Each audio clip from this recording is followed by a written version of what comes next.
Okay, so Eyes of Wakanda just dropped on Disney Plus like yesterday, a couple days ago, and I watched it, and I'm like, you know what? Screw it. I got time. I could review this real quick.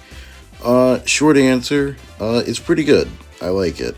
The only bad thing is about because this year I didn't review it, but they released a new straight to a streaming movie, Predator: Killer of Killers.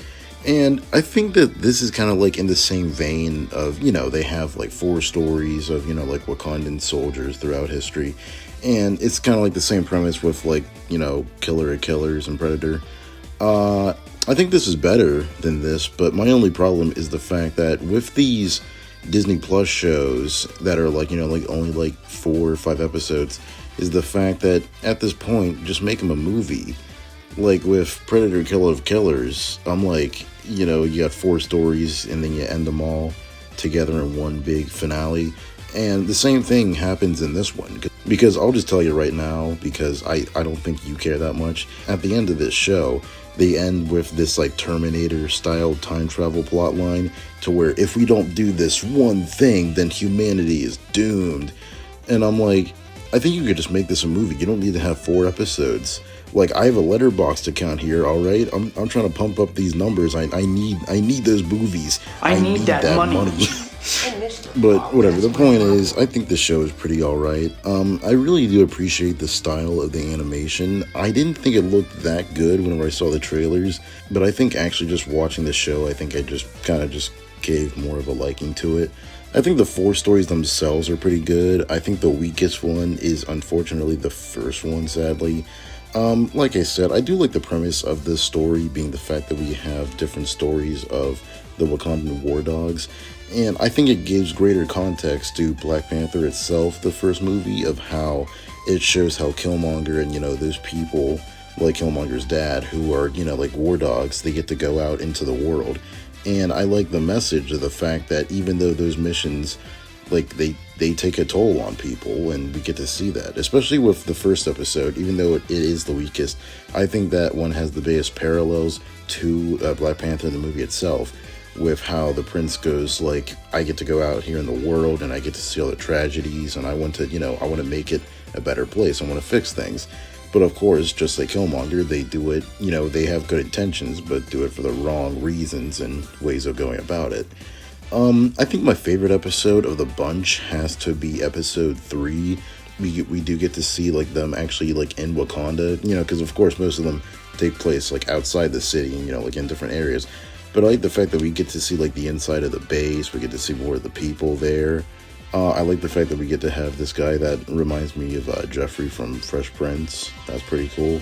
And in general, I do like the fact that we got to have Iron Fist in this. Obviously, it's not my boy Danny Rand, but it's still cool nonetheless. I think outside of that, this is just a pretty fairly decent show. I guess another nitpick I have is with the ending of the show. Like I said, they have a whole Terminator, like we need to save the future thing going on.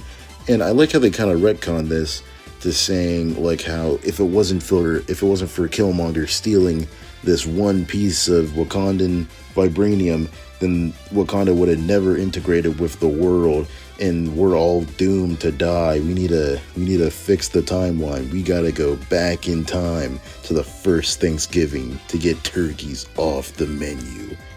That's right. We're going back in time to the first thing. Okay, all right. And I mean, I get that. I think it's a good message of showing how, you need to unite as a people and not, like be separated from one another. I think the writers just kind of forgot about Captain America Civil War, because the whole inciting incident of the movie is the fact that Wanda accidentally blew up like a bunch of like Wakandans in like an outreach center. I mean it wasn't her fault, it was Crossbones, but whatever.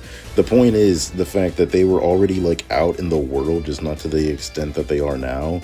And even if I feel like if Killmonger didn't, do all that shit, then I feel like they still would have opened up to the world, but like slowly. Because if you remember the ending of Captain America Civil War, the whole point of that is the fact that Captain America and Black Panther become friends, and he gives Bucky to Black Panther at the end, and then that leads to them fighting in Wakanda. Like, I don't see a version of how Killmonger doing all this would have helped things. I mean, if anything, I think it would have made it slower into the process of integrating with the world. And like I said in my post-credit scenes for the MCU, Wakanda Forever kind of just null and voids this of how they're barely integrating with the world either way. So, shit. I don't know. It's just a small nitpick. I know I'm just being picky here, but, you know, I don't know. Yeah, that's really about it. This show is kind of like a 7 out of 10. I think it's pretty cool. Like I said, I'm very glad that Ryan Coogler gets to do more stuff like this because, you know, after stuff like Sinners and just Wakanda in general, I just really appreciate his work, along with, you know, like Marvel doing more of this stuff with both animation.